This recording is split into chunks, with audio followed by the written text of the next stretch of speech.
บายดีบายดีนะอยู่โฮมไผ่มันฮ้อนพี่น้องเอ้ยแดดได้ใจก็ดอกฝนตกมือเดียวมากระแดดอีกแล้วเป็นยังไงเนาะปีนี้เห็ดน้ำมาคือง่ายแท้วะง่ายก็ดอกวะง่ายแล้วเนาะมันบ่ได้ดำเมื่อยเพราะเท่าใดเดี๋ยวก็พักเดี๋ยวก็เบิดน้ำเดี๋ยวก็ได้พักเดี๋ยวก็เบิดน้ำเดี๋ยวก็พัก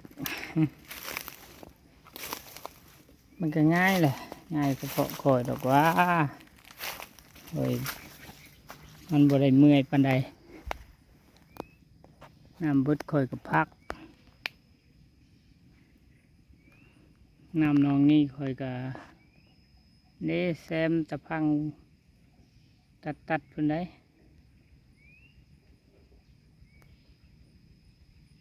เลาะสมนองสมน้ำตามให้ตามหน้านี่แหละพี่น้องเป็นจังใดก็ดีฝนตกมา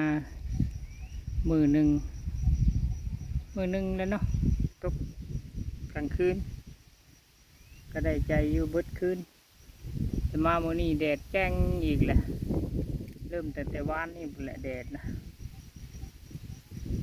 ก็ฮ้อนโลดพี่น้องแดดออกมาแล้วฮ้อนโลดบ้านเพื่อนก็ฮ้อนอยู่บนเนาะอันนี้เดี๋ยวไปใส่กระแสงแดดจ้านี่แหละบนเบรกก็มีอยู่เห็นว่าแดดก็ได้เนาะมีบนเบรกบนเผื่ออยู่แต่กระดังบูฮูว่าเพิ่นสิตกให้อีกมือใดเนาะก็เลาะเบิ่งเขาเขียวมาละเลยกล้าคอยอันนี้ยังบ่ทันได้ดำยังเอิ้นกล้าอยู่เข่าอันเดียวกันนี่แหละพี่น้องลุกออกจากบ่อนนี่ก็เอิ้นบาเข่าแล้วยังดำมาอยู่เด้อบ้านคอยยังบ่ทันได้หยอดยังบ่ทันได้วานยังเป็นหน้าดำอยู่เห็ดแสนพริกแสนปีนอยู่เพราะว่าบ่ได้ใช้เคมีเครื่องมือบ่ทันสมัยว่าซั่นมันบ่มีอันคุ้มหญ้าเนาะเฮาก็มาปีนหญ้าด้วยไถทับไปทับมาปีนหญ้าทับหญ้าอาศัยน้ำขังทับหญ้าเอาเป็นยังไงบ่ได้ใส่พุ่นบ่ได้ใส่พุยทับหญ้าเพราะว่ายังใส่บุปินนะก็เลยเห็ดหน้าดำเอาก็ได้ยินเพื่อนหลายคนก็บอกว่าวานอ้าวสันประหยัดต้นทุนแต่คอยก็ยังเห็ดบุปินอยู่ยังต้องได้ไปศึกษาน้ำเพิ่นก่อนเนาะบ้านใดที่ว่าเห็ดไม้เนาะหรือว่าได้บทเรียนใหม่ๆที่ว่าประหยัดต้นทุนก็บอกคอยในเด้อคอยก็อยากเห็ดตามอยู่ว่าซั่นนาคอยมันเป็นนาโดนแบบสี่สิเห็ดแบบใดว่าซั่นให้เมืองให้บุ้งก็มีให้เดียวนี่น้องเลยนะพุ่นละให้บุ้งให้เมืองก็น้ำท่วมเบยนอนปลาย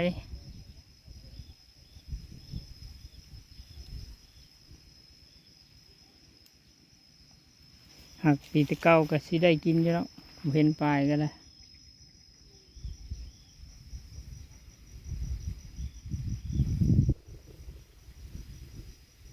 ปีนี้สิเป็นอะไรบุกระโบแล้วดำลงแล้วก็ฝนตกมาเพ่งกระโบตกเอาขึ้นตัวมันลุกตัวมันโดนนี่ก็อัดเท่าใดกระโบขึ้นฮอดไงบิงนั่นมีน้ำบิงนี่ก็บ่มีแล้วเป็นยังไงจะไปเฮ็ดแบบใด นาคอยนะหยอดก็สิได้กินน้ำมูอยู่บ่ อยากเห็นเพื่อนๆเขาหยอดยับมาใกล้คอยเลยคอยก็สิได้ลอง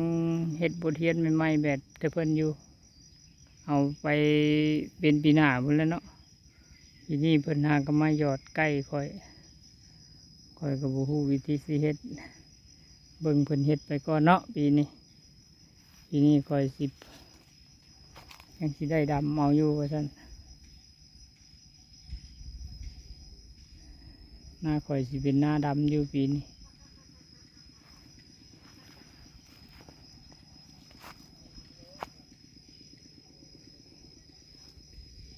ยังเป็นหน้าดำคอยยังเฮ็ดเป็นหน้าดำอยู่ไว้ปีใหม่พุ่นแหละ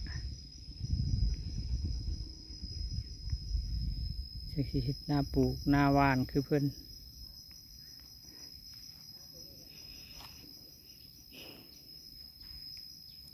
เราเบิ่งเขาเบิ่งน้ำให้เมืองก่อนพี่น้องว่ามันสิขึ้นได้ด้วยวิธีใด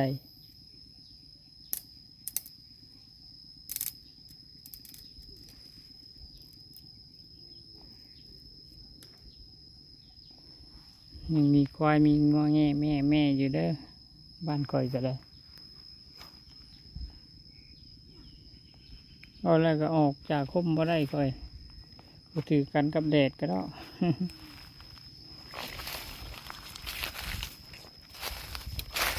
ยาเห็ดเวียกก็สู่แดดอยู่ดอกแต่ว่าตอนนี้ยังบ่ทันได้ออกเห็ดเวียกก็สู่บ่ได้เลยเนาะ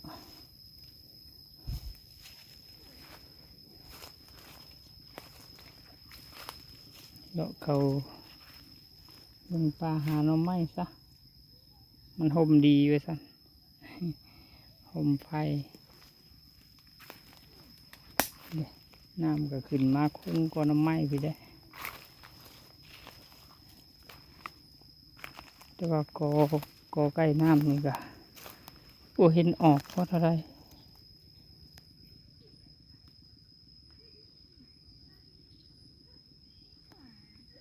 เด้กอใกล้น้ำนี่ก็น้ำนองเคยเป็นว่าแซมขึ้นมาพี่ได้ผมกอไผ่น้อยกอไผ่ใหญ่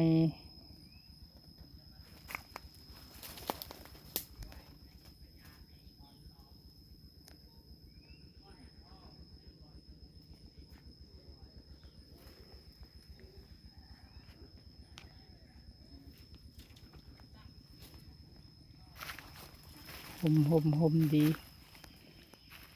ห่มไผ่ขึ้นทางนั้นก็สิเป็นโดนแล้วก็สิบ่มีน้ำ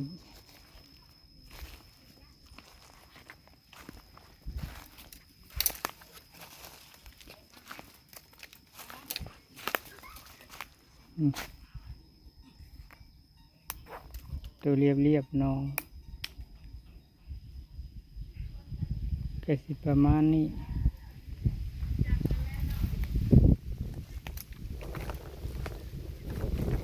สู่โพงไผ่ล่ามพี่น้องไผ่ล่ามก็มา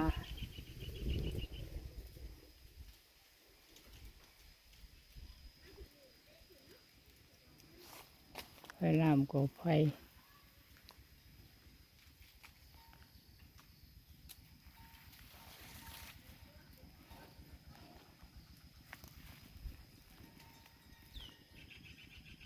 นี่เบิ่งนี่เบิ่งดกพี่น้องเห็นบ่ดกนะลูกเอียงห้องจี๊ดมันมากินหมากไห้พี่น้องเบิ่งมันมากินหมากไห้นะขอบใจเพื่อนขอจบคลิปอีพีนี้ซ้ำนี้ไว้ซ้ำนี้กันเด้อขอบคุณที่เพื่อนส่งกำลังใจและมาแวะชมบ้านคอยขอบใจ